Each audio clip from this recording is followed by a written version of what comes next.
دەستگیرکردنی 154 تۆمەتبار لە ماوەی مانگی 10/11 ساڵی 2017 لە سنووری بەڕێوەبەرەتی پۆلیسی سۆران ڕادەگەینی.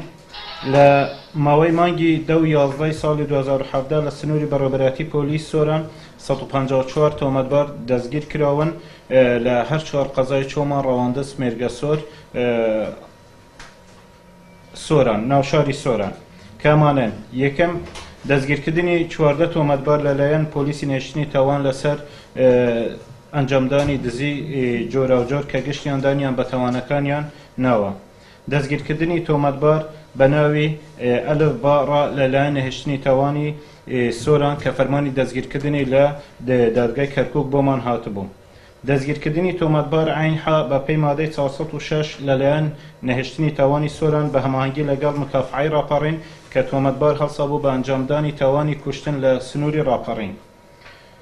دەست بە سەردارگرتنی 4 ئۆتۆمبیلی دزراو لەلایەن نەهێشتنی تاوانی سۆران کە لە شاری هەولێر و ڕانیە دزرا بوون دوای ئەوەی تۆمەتباران هینابوویانە سنووری سۆران بە مەبەستی فرۆشتنیان لەلایەن نووسینگەی نەهێشتنی تاوانەوە دەستیان بەسەر داگیرا تۆمەتبارەکان دەستگیر کران و ئۆتۆمبیلەکان بۆ خاوەنەکانیان گەڕاندرایەوە.